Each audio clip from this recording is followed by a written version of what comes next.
নমস্কার, মাই স্পেশালসের আর একটা সুন্দর ব্লগ নিয়ে আমি সংহিতা আবার চলে এসেছি। সবাই কেমন আছেন? জম্পেশ ঠান্ডা পড়ে গেছে। আর চলুন তাহলে আজকের নতুন ব্লগটা শুরু করি আর বেশি কথা না বাড়িয়ে। মাংস চড়ানো রয়েছে আর এখন বাজে, ক্যালকুলেশন করে বলতে হবে, 10 মিনিট মানে 20 মিনিটের ফাস্ট ঘড়ি, বাজে হচ্ছে 1:05। আজকে হচ্ছে মঙ্গলবার। আর এখন যাব জিয়ানকে আনতে। তার আগে এটা শুকিয়ে যাচ্ছে, পালং শাক আর লাল শাক দুটো একসাথে এনেছিল, তো এটা করা হচ্ছে না, মানে একদিন পুরনো হয়ে গেলেই সে শুকিয়ে যায় না, তো এটাও শুকিয়ে যাচ্ছিল। তো ভাবলাম এটা কেটে কুটে রেখে যাই, ফিরে এসে তারপরে করব। কিন্তু ব্যাপার হচ্ছে এই 5 মিনিটের মধ্যে তো কাটা সম্ভব নয়। কি করব বুঝতে পারছি না, খানিকটা কেটেই যাব না কি করব, সেটাই ভাবতে ভাবতে 5 মিনিট চলে যাবে। মাংসটা হচ্ছে, আবার জল ঢেলে দিয়ে তারপর চলে যাব জিয়ানকে আনতে। এখন তো এতেই আসে, পুলকারেই আসে, তো সেই জন্য খুব একটা ঝামেলা কিছু হবে না, এইভাবেই চলে যাবে, একটু গায়ে একটা দিয়ে। তো ঠিক আছে, চলো যাই, তারপর দেখা যাবে। হয়ে গেছে কিন্তু সময় প্রায় অলমোস্ট, আর 5 মিনিট আছে অবশ্য হাতে। সেটা ভাবতে ভাবতেই 5 মিনিটে কতখানি কাটা হয়ে যেত, সেটা ভাবতে ভাবতেই দেখো 5 মিনিট চলে গেল। স্নান টান সেরে নিয়েছি, ঠান্ডা ঠান্ডা ওয়েদার, ঠান্ডা ঠান্ডা ওয়েদার না, মানে শরীরটা আপাতত ঠান্ডা ঠান্ডা আছে। তো তাই ভাবছি কি করবো, এগুলো কাটতে কাটতেই না না এখন কাটবো না, ঘুরে আসি তারপরে কাটবো। আমিও তাদেরই দলে, এখান থেকেই মেখে নিই দেখে দেখে, আয়নার মতো কাজ করছে না। এটা সানস্ক্রিন, কিন্তু খুব আরাম লাগে মেখে, আমি রাত্রিবেলাও অনেক সময় লাগাই, ঠান্ডা ঠান্ডা। এটা কিন্তু কোনো না প্রমোশন না, যার জন্য দেখাচ্ছি না ভালো করে। ওয়াটারমেলন কুলিং সানস্ক্রিন, খুব ঠান্ডা ঠান্ডা লাগে। কিছু কিছু সানস্ক্রিন আছে মেখে দেখবেন কিরকম দম বন্ধ লাগে, কীরকম যেন মনে হয় স্কিনটা পুরো কেমন একটা কনজেস্টেড লাগে, কিন্তু এটা বেশ মেখে না আরাম লাগে, বেশ ঠান্ডা ঠান্ডা, খুব আরামদায়ক। আমার গামছাটা খুলে যাচ্ছে। একদিন মেকআপের একটা করব, গেট রেডি উইথ মি নাকি কি যেন বলে ওটাকে, গেট রেডি উইথ একটা ওই বানাবো ভিডিও, আমি কীভাবে কতটুকু রেডি হই। এখন তো সামনেই গলিতে যাব, এখন আর রেডি হওয়ার ব্যাপার নেই খুব একটা। একটা মাইক কিনতে হবে, আমার আওয়াজটা এত কম শোনা যায়, একটা মাইকও কিনতে হবে, আর কি বলে ট্রাইপডও একটা কিনতে হবে, কারণ এই দেখো খুলেই যাচ্ছে। আর আমি একটা খুব কিউট দেখতে, আমার এরকম কিউট টাইপের ছোট ছোট লিপ বামগুলো না খুব ভালো লাগে, কিন্তু ব্যাপার হচ্ছে যে এটাতে কোনো টিন্টের কাজ করে না। আমার আবার একটুখানি মুখে মানে ঠোঁটে যদি লাগাই একটু গোলাপি গোলাপি যেগুলো হয় না, এরকম জাতীয় একটু টিন্টের কাজ করে, গোলাপি গোলাপি রঙ আসে, ওগুলো খুব ভালো লাগে। কিন্তু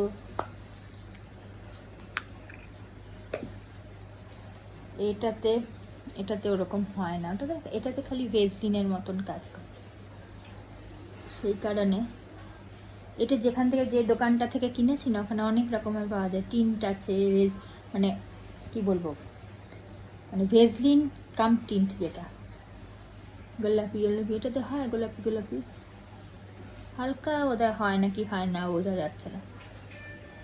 ওই যে অ্যালার্ম দিয়ে রেখেছিলাম, শোনা যাচ্ছে একটার অ্যালার্ম, এই ঘড়িতে 1:20 বাজে।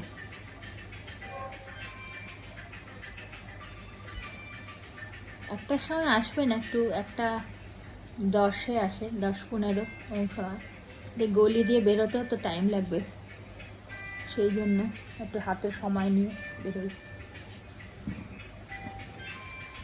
চলো ছোট্ট ছোট্ট পায়ে চলতে চলতে এগিয়ে যাই, বক বক করতে করতে, তাই না? রাখি এই দুটো,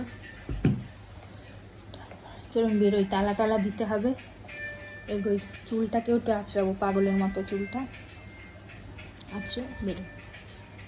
চলো বেরিয়ে গেছি আনতে, কিন্তু ব্যাপার হচ্ছে অনেকটা আগে বেরিয়ে গেলাম নাকি কে জানে।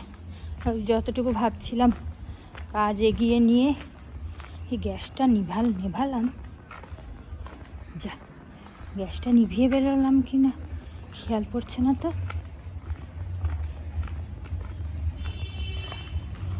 যাক ছাড়ো, জল ঢালা আছে এমনিতে, কিন্তু এখন ছোট্ট, এটা কি ওই গাছটা মনে তো হচ্ছে, দেখা যাক। একটা ছোট্ট গাছের চারা খুঁজছি আমি, মনে তো না, এটা না, কে জানি হলে ভালো। এটা সেই গোলাপি গাছগুলো আছে না, ফুল হয়, ওইটা খুঁজছি আমি কদিন ধরে। নামটা মনে নেই আমার গাছটার কি নাম, কিন্তু মনে হচ্ছে ওটাই। রাখি, এখানে রেখে যাই, পরে যাওয়ার সময় নিয়ে যাও। কটা বাজে গো? 1:10 বাজে, প্রায় সময় হয়েই এসছে। আজকে কি হয়েছে সকালবেলা একটা কাণ্ড বলি। বাহ, ভেরি গুড, বন্ধ আছে দোকানটা, দাঁড়িয়ে বেশ শান্তিতে কথা বলা যাবে। পোড়া পোড়া গন্ধ বেরোচ্ছে কোথা থেকে, আর আমার মনে হচ্ছে কি, যেই বললাম না যে রেখে দিয়ে এসছি, গ্যাসটা মনে হয় চালানো আছে, অমনি আমি কোথা থেকে পোড়া পোড়া গন্ধ পাচ্ছি। কিরম মানুষের কিরম সাইকোলজিক্যাল কানেকশান নাকি কে জানে কি বলে এটাকে, জানি না, যে মানে মানুষ যখনই যেটা ভাবে না সঙ্গে সঙ্গে তার সাথে একটা সেটা হতে থাকে। দেখবেন যেই মনে হয় যে এই যে আমার মনে হচ্ছে গ্যাসটা নিভিয়ে এসছি কিনা, অমনি কীরকম যেন মনে হচ্ছে কোথায় একটা স্মোকি গন্ধ পাচ্ছি। যাই হোক, যে কথাটা বলবো ভাবছিলাম সেটা হচ্ছে যে আজকে সকালবেলা এর ফোনে একটা কল এসছে, স্প্যাম কল। হ্যাঁ, ফোন করে বলছে কি যে কী বলে, মানে নাম নিয়ে বলছে যে আপনার এসেছে, কি বলে ওই যে মানে থানাতে কমপ্লেন, হ্যাঁ বলছে কমপ্লেন আছে আপনার নাম। এ বলছে কি কে কমপ্লেন, বুঝতে পেরেছে আগে। এর ফোনটায় কি হয়, যখন স্প্যাম কল আসে না তখন লাল রঙের পুরো এটা হয়ে যায়, মানে স্ক্রিনটা লাল রঙের হয়ে যায়। তো এ বলছে কার কমপ্লেন, কিসের কমপ্লেন? তখন বলছে আপনি, আপনার বাবা, আপনার প্রথমে বলে আপনার নামটা বলেছে, তারপরে এ বলছে আমার কোথাকার কমপ্লেন না কি একটা বলেছে, কি একটা প্রথমবার বললো খেয়াল নেই। তারপর বলছে আপনার বাবার নাম কি জিজ্ঞেস করছে, তখন এ বলছে কি আমি বাবার নাম কেন বলতে যাব। তখন বলছে আপনার বাবা কি এত তুষার চ্যাটার্জি নাকি অন্য কারুর নাম বললো একটা, বলে ইনি তো আপনার বাবা। তখন বলছে, এ বলছে না আমার বাবা এ না, বলে রেখে দিচ্ছে। বলে এগুলো সব স্প্যাম কল, এবার বলবে ওরকম কমপ্লেন আছে সেই বলে, তারপর বলবে এত টাকা পাঠিয়ে দিন। তারপর বলে এখন এই স্প্যাম কলগুলো খুব আসছে। তাহলে একদিন এসেছে কি বলে, ওই যে এয়ারপোর্টে সেই আটকে যায় না জিনিসপত্র, অনেক সময় উল্টোপাল্টা যারা এ করে, বলছে ওরকম আপনার জিনিস আটকে গেছে এইসব বলে, ব্যাংকের কিছু বলে। এখন কনস্ট্যান্ট আমার কদিন ধরে এইসব আসছে, ওরা টার্গেট করে রয়েছে যে না এই গাড়িটা না। মানে মানুষ কতজন মিলে একসাথে বসে নাকি। আমি বলছি বেশিক্ষণ এই স্প্যাম কলগুলোতে কথাও বলা যাবে না, বলা উচিত না। কেন বলুন তো, কারণ এই যতক্ষণ মানে পুলিশের এতে দেখেন না, অনেক সময় সিনেমাতেও দেখায়, আমরা তো আর ওই ভেতরকার ব্যাপার অত জানি না যে স্প্যাম কল কীভাবে আসে, কীভাবে হ্যাকিং হয়। যারা করে বা যারা ওই পুলিশে চাকরি করে এরা অনেক বেশি ভালো করে জানে। সেটা হচ্ছে যে কোথায় গেল রে গাড়ি, এখানে আসছে না, আসবে। বলছে তারা কি হয়, যতক্ষণ আপনি ফোনে কথা বলবেন তার মধ্যেই ওরা কানেক্ট করে, তার মধ্যেই হয়তো হোয়াটসঅ্যাপের নাম্বার জোগাড় করে, মানে যাকে ফোন করা হয়েছে তার তো সব ব্যাংক অ্যাকাউন্ট খালি হবেই। সে গেছি আমরা, এগুলোকে আবার কুচোতে হবে। অনেকে কিচেন সিজার থাকে না, তো আমার কিচেন সিজার নেই, আমার একটা ধার কমে যাওয়া কাঁচি আছে, ওটা দিয়েই আমি কিচেন সিজারের কাজ করি। কাজ ভিজে চুলটা, পুরো গোড়াটা না পুরো ভিজে রয়েছে, স্নান করে সঙ্গে গেছি না, চুলটা কেমন রং করতে বললাম। কেমন রং করে দিয়েছে। বললাম বার্গেন্ডি করতে, কিরকম একটা তামাটে তামাটে, হ্যাঁ তামাটে কেমন একটা রং করে দিয়েছে। ব্রাউনের একটা শেড করে দিয়েছে, কেমন একটা চকলেট না, ওই কফি কালার একটা করে দিয়েছে। গোড়াগুলো ভিজে সব, চুলের খোলা থাক খানিকটা। ও জিয়ান, এখনো তো লাল শাক কালারের সাথে, সে তো কালারের সাথে তো ওরা অনেক কিছু মিক্স করে দেয়। তো ফ্যাসে লাগছে না মুখটা? কিরকম যেমন একটু অসুস্থ রুগীদের মতন লাগছে, তাই না? এটা অসুস্থ রুগীদের মতন কেমন যেন। কখন সাজুগুজু করেছিলাম যখন, এখন তো একটু সাজুগুজু করিনি, সেই জন্য আসল রূপটা দেখা যাচ্ছে আমার, অরিজিনাল ফ্যাসে রূপ। বাবা তাও সুন্দর লাগে। জিয়ান সবসময় আমাকে সুন্দর দেখে। জিয়ান, এটা লাল শাক কুচিয়ে করছি, ভালো খেতে হয়, ঝাল। এই যে কুচিয়ে করছি, আমার কিচেন সিজার কিনতে হবে একটা। কিচেন সিজারে বেশ সুবিধা হয় কাটতে। তুমি পারবে করতে? করো। তোমাকে এখন লাল শাক দিয়ে রান্না করতে অনেক দেরি হয়ে যাবে। পাতাগুলো না, এগুলো ধরে, এটা একসাথে ধরে কুচিয়ে যেরকম করে তুমি কাগজ কাটো, কুচিয়ে এরকম করতে ওটাকে কাটতে হবে। দেখি আমার হেল্প করে দেবে। পারবে তুমি? হাত কেটে না যায় বাবা, এই জায়গাটা ফোসকা পড়েছে না আমার, আর চুল করতেও অসুবিধা হচ্ছে। কি অবস্থা, এই যে কি মারাত্মক ফোসকা পড়েছে, ওরে বাপ। ওটা পুরো এখান থেকে, পুরো একদম এখান থেকে, হ্যাঁ একদম এখান থেকে পুরোটা কুচিয়ে দিতে হবে। হ্যাঁ চলো, আস্তে করো, অত জোরে করতে হবে না, আঙুল না কেটে যায়, সাবধানে। কি বলে তোমার, এখন আর লাল শাক দেবো না, কারণ অনেক মানে কেটে কুচিয়ে রান্না করতে অনেক টাইম লেগে যাবে।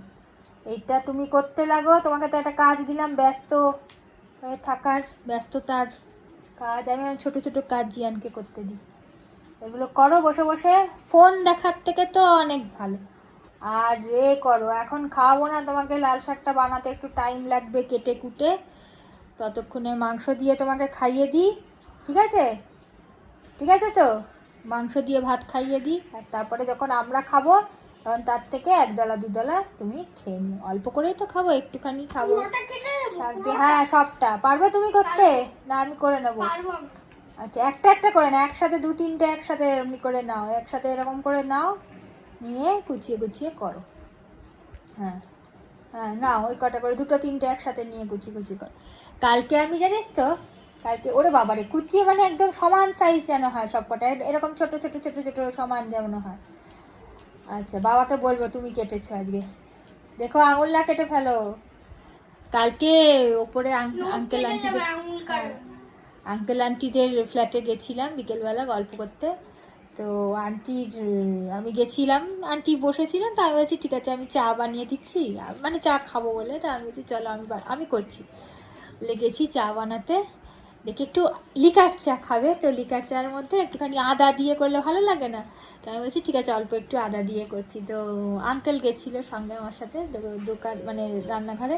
তো আঙ্কেল বলছে দাঁড়াও তোমাকে একটা জিনিস, আমি ভাবছিলাম কি আদা কেটে, এমনিতে আমার তো ওইসব অত রকমের ব্যাপার রান্নাঘরে নেই, যারা অনেক দিন ধরে ভালো করে সংসার করছে তাদেরই ওইসব থাকে। তো কি বলে, ওই যে একটা কাঠের কি সুন্দর দেখলাম, আদা থেতো করার বেশ সুন্দর একটা কাঠের এরকম হামানদিস্তের মতন। তো জানিস তো কি সুন্দর দেখলাম জিনিসটা। হ্যাঁ বেশ সুন্দর একটা, আমরা যে স্ম্যাশ করার যে স্ম্যাশার পাওয়া যায় না স্টিলের, আলু টালু স্ম্যাশ করার জিনিসটা ওই জিনিসই, কিন্তু কাঠের দেখলাম বেশ, এরকম করে ডলে এমনি করে স্ম্যাশ করা যায়। আমি ভাবছি পেলে একটা কিনবো, ওই রকম পাই, বা ওই স্ম্যাশ করা যে আলু স্ম্যাশ করার যে জিনিসগুলো ওইগুলো পাই, বেশ সুবিধা হয় ওগুলোতে। আমার কি হয়, মাংস টাংস রান্না করার সময় না ওই পেঁয়াজ বেশ মোটা, আমি অত মিক্সিতে সবসময় করি না, গ্রাইন্ড করি না, কারণ অনেকক্ষণ ধরে কষতে হয়, আমার তাড়াহুড়ো থাকে সবসময়, হয় না। আর এমনি চপ করে দিয়ে দিই, মোটা করে চপ করে দিয়ে দিই, তাহলে হয়ে যায় একটু তাড়াতাড়ি। আর ওই স্ম্যাশারটা থাকলে বেশ কাদা ওরকম, আমি খুন্তি দিয়ে ঠক করে আমাকে করতে হয়। ওই স্ম্যাশারগুলো থাকলে বেশ সুবিধা হয়, তাই না? তুমি তো অমনি করে কাটছো, হাত কেটে যাবে বাবা। হ্যাঁ কেটে যাবে। তুমি তো একটা বড় একটা ছোট অমনি করে কাটলে হবে না। দাও আমি কেটে নিই। না না না না, আমি কেটে নিই, ওরকম করে হবে না। এটা দিয়ে একদম পারফেক্টলি পারফেক্ট। তাহলে আমি একটু দেখিয়ে দিই, তারপর তুমি কাটো, ঠিক আছে? না। আচ্ছা আমি একটু দেখিয়ে দিই। এই যে এরকম দেখছো না, এটাকে এক হাতে নেবে, নিয়ে লেফট হ্যান্ডে নিয়ে এরকম এরকম করে, এরকম সমান সমান করে, এরকম করে ছোট ছোট করে নাও হাতে, এরকম লেফট হ্যান্ডেই এটা পুরো নাও, সমান করে নাও, ইকুয়াল। হ্যাঁ করে নিয়ে অল্প অল্প ছোট ছোট করে করে কাটো, ঠিক আছে? ছোট্ট ছোট করে করে। হ্যাঁ একদম দুটো স্টিক একসাথে নাও, নিয়ে হ্যাঁ হ্যাঁ অমনি করে ছোট ছোট করে কাটো। বাহ, ভেরি গুড। জিয়ান আমাকে কত হেল্প করে দেয়, তাই না? জিয়ান অনেক সাহায্য করে দেয়। সেদিনকে কাস্টার্ডের আপেল কেটে দিয়েছে। ওরে বাবা, করো। ফোন দেখার থেকে তো অনেক ভালো, এইসব নিয়ে ব্যস্ত থাকুক। কিছু আসলে কোনো কাজ না থাকলে, যা কাজ না পেলে তখন ওই ফোন দেখা ছাড়া আর কোনো অপশান নেই। আজকাল বাচ্চারা তো খেলনা নিয়েও অত খেলে না। যাই হোক, খাইয়ে দিই বাবা, চলো 3টে প্রায় বাজে। তুমি ওটা করতে থাকো, আমি খাইয়ে দিই। হ্যাঁ ওইটা শেষ হতে অনেক টাইম লাগবে, ওটা করতে থাকো না, তুমি নিজের মনে করতে থাকো। আমি একটা সাইড আমি করবো, তাহলে দাও আমি করে নিই। তো করো, তো করো, আমি এক সাইড দিয়ে দেখ। খিদে পাইনি? টিফিন খেয়েছো? আচ্ছা ঠিক আছে। খাওয়া দাওয়া কমপ্লিট। এবার জিয়ান ঘুমিয়ে পড়বে ভালো ছেলের মতন। আর জিয়ান শাক কেটেছে, দেখাই একটুখানি। না না, ভালো কেটেছে তো, তাই তো বলছি, ভালো কেটেছে, সুন্দর করে কেটেছে শাকটা, কি সুন্দর। এরকম করে সবকটা ভালো হয়েছে তো, ভালো হয়েছে বলেই তো দেখাচ্ছি। এরকম করে কি সুন্দর শাক কেটেছে। না না, ভালো, খুব সুন্দর শাকটা কেটেছে। এবার রান্না করবো, এটাই রান্না করে খাবো কিন্তু আমরা। সত্যি সত্যি খুব ভালোই কেটেছে। ঘুমানোটা কেন ভালো? ঘুমানোটা ভালো হচ্ছে তোমার যেই সারাক্ষণ ব্রেনটা কাজ করছে, সব কিছুতেই তো ব্রেন কাজ করছে আমাদের, তাই না? এই যে তুমি আমায় দেখছো, চোখ থেকে দেখে মাথায় যাচ্ছে, ব্রেন বলে দিচ্ছে যে তোমার মা এখন সামনে বসে আছে, জামার কালার কি, চুলটা কেমন, হ্যাঁ সব কিছু, যা কিছু তুমি আশেপাশে দেখছো সব তো ব্রেনের কাজই তো। ব্রেনটা তো অনেক সুপার কম্পিউটারের মতো কাজ করে, তাই না? তো সেই জন্য ঘুম ইজ ভেরি ইম্পর্টেন্ট। ব্রেনটাকেও তো বিশ্রাম দিতে হবে, তাই তো? ব্রেনটা নইলে তো এরপর ইনঅ্যাক্টিভ হয়ে যাবে, খারাপ হয়ে যাবে। মেশিন, আমাদের তো শরীরের তো সবকটা অঙ্গগুলো কি মেশিনের মতন। এবার মেশিনগুলো যদি মাঝে মাঝে বন্ধ না করা হয় তাহলে কি হবে? মেশিনগুলোকে রেস্ট যদি না দেওয়া হয় তাহলে কি হবে? মেশিনগুলো কি খারাপ হয়ে যাবে, তো গরম হয়ে যাবে মেশিনগুলো। সেই জন্য ব্রেনও তো একটা মেশিনের মতো। তো আমার কথা চলতেই থাকবে। আজকের ব্লগটা তাহলে এখানেই শেষ করলাম। সবাই ভালো থাকবেন, সুস্থ থাকবেন, আনন্দে থাকবেন, নিজের খেয়াল অবশ্যই রাখবেন। খুব শিগগিরই আর একটা সুন্দর ব্লগ নিয়ে দেখা হচ্ছে তাহলে।